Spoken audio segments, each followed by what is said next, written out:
Bismillah. Assalamualaikum warahmatullahi wabarakatuh. Alhamdulillah. Wassalatu ala rasulillah wa ala alihi wa sahbihi wa man walah. Wala hawla wala quwata illa billah, amma ba'du. Alhamdulillah, materi kita lanjutkan kembali setelah qadarullah ya. Ada beberapa halangan. Kali ini kita lanjut kembali. Kali ini materi kita mengenai alisan. Jadi huruf-huruf yang alisan. Ini kita bagi beberapa part karena memang banyak ya huruf-huruf alisan. Kali ini kita ke huruf sa, zal, dan huruf wo. Dimana ketiga huruf ini adalah huruf-huruf yang makhrajnya sama ya. Jadi pertama kita bahas mengenai tempat keluarnya ketiga huruf ini, yaitu makharijul huruf. Dari mana ketiga huruf ini? Sebelumnya kita sudah bahas ya mengenai huruf-huruf hijaiyah yang sudah kita selesaikan. Kali ini kita gabungkan nih ketiga huruf ini. Huruf ini keluar dari ujung lidah bertemu dengan ujung gigi seri atas ya. Makharijul huruf dari ketiga huruf ini adalah sama. Kita perhatikan dari gambar. Huruf sa, huruf zal, dan huruf wo semua sama ya untuk tempat keluarnya huruf. Lalu yang membedakan apa mereka? Nanti kita jelaskan yang membedakannya apa. Sekarang dari tempat keluar huruf ketiga ini yaitu sama ya, dari gambar kita lihat sama. Nah, yang kedua ini adalah perbedaan. Apa perbedaan dari ketiga huruf ini? Dari huruf sa, zal, dan wo. Kok bisa mereka ini hurufnya sama, tapi apa? Pasti ada yang berbeda dari ketiga huruf ini.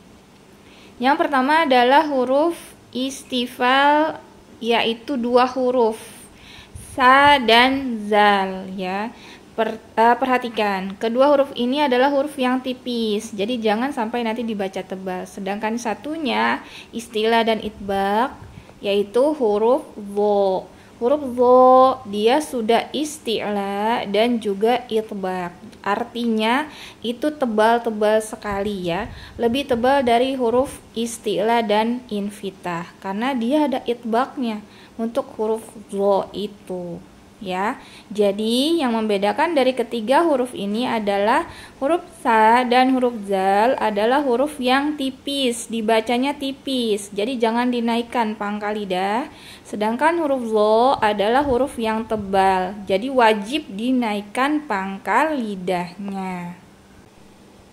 Lalu apalagi perbedaan dari ketiga huruf itu? Huruf sa, zal, dan wo. Huruf zal dan wo ini sifatnya adalah jahr dan rokhwa. Masih ingat jahr itu apa dan rokhwa itu apa? Jahr artinya udara tidak mengalir, sedangkan rokhwa suara mengalir. Jadi kalau huruf zal dan wo ini tidak boleh mengalir udaranya ya. Berbeda dengan huruf sa yang sifatnya hams ya, udara mengalir. Dan huruf sa ini sifatnya juga rokhwa, yaitu suara mengalir. Nah, dari ketiga huruf ini sifatnya ya, ini yang berbeda. Selain tadi tebal dan tipis, juga udara dan atau suaranya mengalir atau tidaknya. Baik, kita ke praktik pelafalan dari huruf sa, zal, dan wo. Bagaimana pada saat berbentuk kata pelafalannya? Pertama, kita terpisah dulu.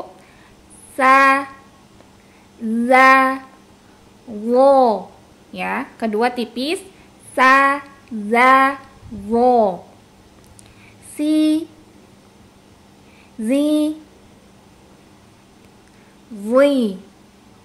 Si, zi, wi ya.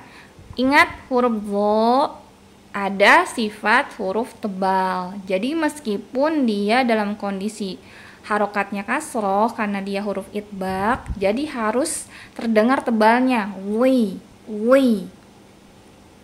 Su, zu, wu. Su, zu, zu. ya. Huruf zo harus terdengar tebal, beda dengan kedua huruf yang lainnya. A'udzu billahi. Zu ini hati-hati rawan dibaca tebal ya. Ada dua pendapat. Kalau dari huruf wawunya itu balik dulu, mulut ditarik, zu ditarik. Untuk kemudian melafalkan huruf zal yang domah, ataupun bisa langsung dengan catatan huruf zalnya hati-hati jangan sampai dibaca tebal. Jadi jangan a'udzu ya, pangkal lidah dinaikkan tapi tipis dibacanya. A'udzu zu. Jadi pangkal lidah itu tidak boleh naik karena huruf zal adalah huruf yang dibaca tipis. Jadi pada saat zu jangan jangan dinaikkan. Nah, ini kondisi yang kedua, pelafalannya adalah huruf zo adalah huruf yang idbaq. Jadi dalam kondisi kasroh pun tetap terdengar tebal dibandingkan dengan huruf yang lainnya. Bighairihim, bighairihim,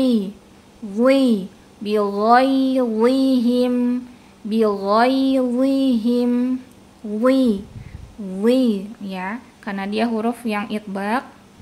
Jadi pada saat dia kondisi apapun ya, mau itu apalagi harokat fathah itu harus lebih tebal, dan pada saat dia harokatnya kasroh pun dia juga terdengar tebal.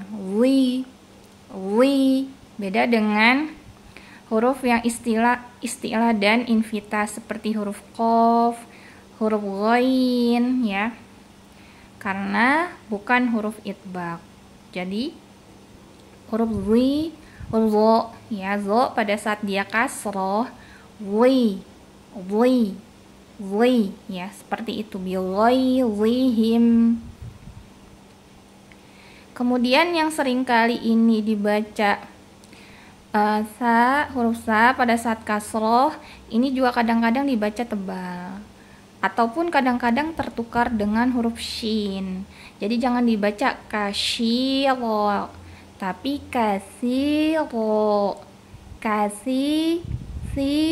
Ujung lidah bertemu dengan ujung gigi seri atas ya. Makhrajnya huruf sa, karena dia cuma ada geriginya satu tuh. Jadi beda dengan huruf shin.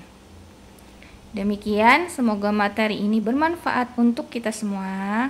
Semoga Allah mudahkan kita untuk belajar ya, belajar tahsin, memperbaiki bacaan Al-Quran kita. Alhamdulillah, subhanakallahumma wa bihamdika, asyhadu an la ilaha illa anta, astaghfiruka wa atubu ilaik. Assalamualaikum warahmatullahi wabarakatuh.